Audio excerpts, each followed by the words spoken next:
Good evening मेरे प्यारे दोस्तों। सभी लोगों को मेरा नमस्कार। स्वागत करते हैं आप सभी का आपके अपने YouTube channel OD Study Point में। तो प्यारे दोस्तों, आज की क्लास में हम लोग डिस्कस करने वाले हैं केमिस्ट्री के मोस्ट इम्पॉर्टेंट टॉप 25 क्वेश्चंस को। डियर स्टूडेंट, प्रत्येक क्वेश्चन को बिल्कुल बेहतरीन कॉन्सेप्ट के साथ आपको बताने वाला हूं और प्रत्येक क्वेश्चन आपके पॉलीटेक्निक अथवा आईईआरटी एंट्रेंस एग्जाम के पॉइंट ऑफ व्यू से अति महत्वपूर्ण क्वेश्चन रहने वाले हैं। तो केमिस्ट्री के इन 25 क्वेश्चन को बहुत ही बेहतरीन तरीके से आप प्रत्येक क्वेश्चन को अपनी नोटबुक में नोट करते जाइएगा, क्योंकि प्रत्येक क्वेश्चन आपके पॉलीटेक्निक अथवा आईईआरटी एंट्रेंस एग्जाम के लिए बहुत ही महत्वपूर्ण क्वेश्चन रहने वाले हैं। हमारी आपसे रिक्वेस्ट है डियर स्टूडेंट, जो भी स्टूडेंट अभी तक हमारे चैनल ओडी स्टडी पॉइंट को सब्सक्राइब नहीं किए, सब्सक्राइब जरूर कर लीजिएगा और बेल आइकन को भी प्रेस कर लीजिएगा, जिससे हमारी अपकमिंग आने वाली वीडियो का नोटिफिकेशन मिलता रहे। तो स्टार्ट करते हैं डियर स्टूडेंट आज की क्लास। देखते हैं क्वेश्चन नंबर 1। तो क्वेश्चन नंबर 1 आपका इस प्रकार से है, रक्त है, तत्व है, यौगिक है, समांग मिश्रण है, विषमांग मिश्रण है। तो रक्त जो आपका होता है एक प्रकार का विषमांग मिश्रण है। इस तरीके से क्वेश्चन नंबर 1 का आपका ऑप्शन नंबर डी जो है बिल्कुल राइट आंसर होगा। क्वेश्चन नंबर 2 आपका है डियर स्टूडेंट, नमक और नौसादर के मिश्रण को पृथक किया जा सकता है आस्वन द्वारा, छानकर, चुंबक द्वारा, ऊर्ध्वपातन द्वारा। तो नमक और नौसादर के मिश्रण को पृथक किया जा सकता है ऊर्ध्वपातन द्वारा। इस तरीके से क्वेश्चन नंबर 2 का ऑप्शन नंबर डी सही हो जाएगा। क्वेश्चन नंबर 3 आपका इस प्रकार से है डियर स्टूडेंट, जो पदार्थ नम वायु में रखने पर वायु से नमी लेकर संतृप्त विलयन बनाते हैं उन्हें हम कहते हैं आर्द्रताग्राही, उत्फुल्ल, प्रस्वेद या उत्प्रेरक। तो जो पदार्थ नम वायु में रखने पर वायु से नमी लेकर संतृप्त विलयन बनाते हैं उसको हम प्रस्वेद कहते हैं। इस तरीके से क्वेश्चन नंबर 3 का ऑप्शन नंबर सी सही हो जाएगा। क्वेश्चन नंबर 4 आपका है डियर स्टूडेंट, बिना बूझा चूना है, प्रस्वेद है कि आर्द्रताग्राही है कि उत्फुल्ल है कि उत्प्रेरक है। तो बिना बूझा चूना जो आपका है आर्द्रताग्राही है। इस तरीके से क्वेश्चन नंबर 4 का ऑप्शन नंबर बी सही हो जाएगा। क्वेश्चन नंबर 5 आपका है डियर स्टूडेंट, निम्नलिखित में से प्रस्वेद पदार्थ है सोडियम क्लोराइड, सोडियम हाइड्रोक्साइड, निर्जल कॉपर सल्फेट और सोडियम नाइट्रेट। तो प्रस्वेद पदार्थ जो आपका होता है डियर स्टूडेंट सोडियम हाइड्रोक्साइड होता है। इस तरीके से क्वेश्चन नंबर 5 का ऑप्शन नंबर बी सही हो जाएगा, सोडियम हाइड्रोक्साइड। क्वेश्चन नंबर 6 आपका है डियर स्टूडेंट, निम्नलिखित में रासायनिक परिवर्तन है कोयले का जलना, दूध का सड़ना, वाष्प का बनना या जल का बनना। इन चारों ऑप्शंस में आपको बताना है कौन सा रासायनिक परिवर्तन नहीं है। तो यहाँ पर आप देख सकते हो डियर स्टूडेंट कौन सा रासायनिक परिवर्तन नहीं है। कोयले का जलना भी आपका रासायनिक परिवर्तन है, दूध का सड़ना भी आपका रासायनिक परिवर्तन है, उसी प्रकार से जल का बनना भी रासायनिक परिवर्तन है, क्योंकि हाइड्रोजन और ऑक्सीजन की सहायता से हाइड्रोजन और ऑक्सीजन मिलाकर के हम जल बनाते हैं। तो यहाँ पर एक ही ऑप्शन आपका बनता है, वो आपका है ऑप्शन नंबर सी, वाष्प का बनना आपका रासायनिक परिवर्तन नहीं है, भौतिक परिवर्तन है। क्योंकि हम जल से वाष्प बना सकते हैं और वाष्प से संघनित करके हम पुनः जल भी बना सकते हैं। तो इस तरीके से वाष्प का बनना आपका रासायनिक परिवर्तन नहीं है, भौतिक परिवर्तन है। क्वेश्चन नंबर 7 आपका है, निम्न अभिक्रियाओं में रासायनिक अभिक्रिया है बर्फ का पिघलना, बल्ब का जलना, हाइड्रोजन का जलना, बादलों का बनना। इन चारों ऑप्शंस में आपको बताना है कौन सी रासायनिक अभिक्रिया है। रासायनिक अभिक्रिया कौन सी है ये आपको बताना है। तो यहाँ पर जो आपका बर्फ का पिघलना है ये भी आपका भौतिक परिवर्तन है।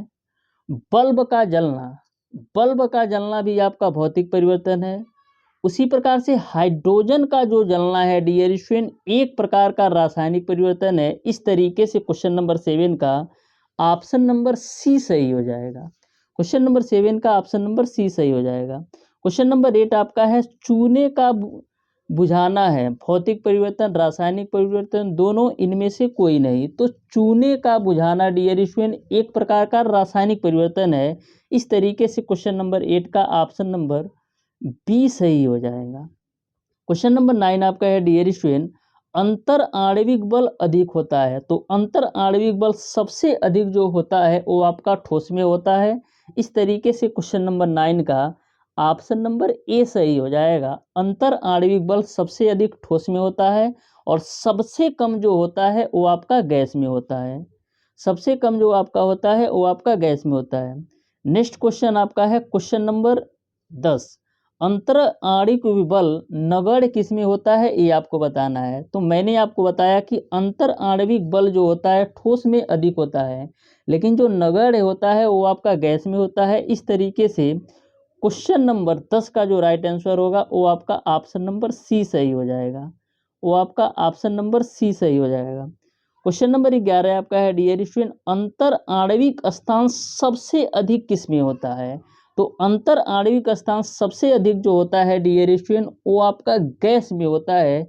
इस तरीके से क्वेश्चन नंबर 11 का ऑप्शन नंबर सी सही हो जाएगा। ध्यान में रखिएगा, अंतर आणविक स्थान की बात करें तो गैस में सबसे अधिक होता है। अंतर आणविक स्थान सबसे अधिक गैस में होता है। और यदि बात करें अंतर आणविक बल, तो अंतर आणविक बल जो है सबसे अधिक होता है वो आपका ठोस में, और अंतर आणविक स्थान जो सबसे अधिक होता है वो आपका गैस में। क्वेश्चन नंबर 12 आपका है, ताप बढ़ाने पर अणुओं की ऊर्जा में होगी कमी वृद्धि, पहले कमी फिर वृद्धि, या पहले वृद्धि या फिर कमी। तो ताप बढ़ाने पर अणुओं की ऊर्जा में डियर स्टूडेंट वृद्धि होती है। इस तरीके से क्वेश्चन नंबर 12 का ऑप्शन नंबर बी सही हो जाएगा। क्वेश्चन नंबर 13 आपका है, ऊर्ध्वपातन में सर्वप्रथम क्या होती है। ऊर्ध्वपातन में डियर स्टूडेंट गर्मी पाकर अणुओं की गतिज ऊर्जा में वृद्धि होती है। इस तरीके से क्वेश्चन नंबर 13 का जो राइट आंसर होगा वो आपका ऑप्शन नंबर ए सही हो जाएगा। यदि हम देखें ऊर्ध्वपातन के एग्जाम्पल कौन कौन थे हैं, तो आपका कपूर हो जाता है, नौसादर हो जाता है, नेप्थलीन। तो ये आपके ऊर्ध्वपातन के एग्जाम्पल है। ऊर्ध्वपातन का मतलब ये होता है कि किसी भी ठोस पदार्थ को आप गर्म करेंगे तो बिना द्रव अवस्था में आए सीधे वो गैस अवस्था में परिवर्तित हो जाते हैं। ये आपकी ऊर्ध्वपातन की क्रिया होती है कि ऊर्ध्वपातन की क्रिया में किसी भी पदार्थ को यदि आप जलाते हैं, गर्म करते हैं, तो बिना द्रव अवस्था में आए डायरेक्ट वो गैस अवस्था में चले बदल जाते हैं, उसे हम ऊर्ध्वपातन कहते हैं। जैसे आपका एग्जाम्पल के रूप में कपूर देख सकते हैं, जब आप कपूर को जलाते हैं तो बिना द्रव अवस्था में आए वह डायरेक्ट गैस अवस्था में परिवर्तित हो जाता है। इस तरीके से ऊर्ध्वपातन में क्या होता है, गर्मी पाकर अणुओं की गतिज ऊर्जा में वृद्धि होती है। क्वेश्चन नंबर 14 आपका है, पदार्थ के अणुओं के बीच आकर्षण होता है गैस अवस्था में सबसे अधिक, द्रव अवस्था में सबसे अधिक, ठोस अवस्था में सबसे अधिक, या ठोस अवस्था में सबसे कम। तो पदार्थ के अणुओं के बीच आकर्षण किसमें सबसे अधिक होता है ये आपको बताना है। तो पदार्थ के अणुओं के बीच आकर्षण डियर स्टूडेंट आपका ठोस अवस्था में सबसे अधिक होता है। इस तरीके से क्वेश्चन नंबर 14 का ऑप्शन नंबर सी सही हो जाएगा। क्वेश्चन नंबर 15 आपका है, क्वथनांक पर द्रव का बाह्य दाब तथा वायुमंडलीय दाब होता है। तो क्वथनांक पर द्रव का जो बाहरी दाब होता है वायुमंडलीय दाब के बराबर होता है। इस तरीके से क्वेश्चन नंबर 15 का ऑप्शन नंबर ए सही हो जाएगा। क्वेश्चन नंबर 16 आपका है डियर स्टूडेंट, बिना गर्मी की किसी ताप पर किसी द्रव की सतह से अणुओं का धीरे धीरे वायु में मिलने की प्रक्रिया को हम क्या कहते हैं, ऊर्ध्वपातन कहते हैं। अभी मैंने आपको बताया कपूर का एग्जाम्पल कि हम ऊर्ध्वपातन में करते क्या है, किसी भी पदार्थ को यदि आप गर्म करते हैं तो बिना द्रव अवस्था में आए डायरेक्ट वह गैस अवस्था में परिवर्तित हो जाते हैं, उसे हम ऊर्ध्वपातन कहते हैं। इस तरीके से क्वेश्चन नंबर 16 का ऑप्शन नंबर सी सही हो जाएगा। क्वेश्चन नंबर 17 आपका है, निम्नलिखित में से कौन सा तत्व धातु नहीं है। तो आपको पता है इन चारों में बताना है कौन सा तत्व धातु नहीं है। सोना भी आपका धातु है, तांबा भी धातु है और लोहा भी धातु है, लेकिन जो आपका एंटीमनी है ये आपका उपधातु है। इस तरीके से क्वेश्चन नंबर 17 का ऑप्शन नंबर डी सही हो जाएगा। एंटीमनी, एंटीमनी आपका एक प्रकार की उपधातु है। क्वेश्चन नंबर 18 आपका है, निम्नलिखित में से मिश्रण है। ऑप्शन नंबर ए आपको दे रखा है टूथपेस्ट दूध चीनी, ऑप्शन नंबर बी स्याही, हवा, चीनी। ऑप्शन नंबर सी लोहा, दूध, हवा।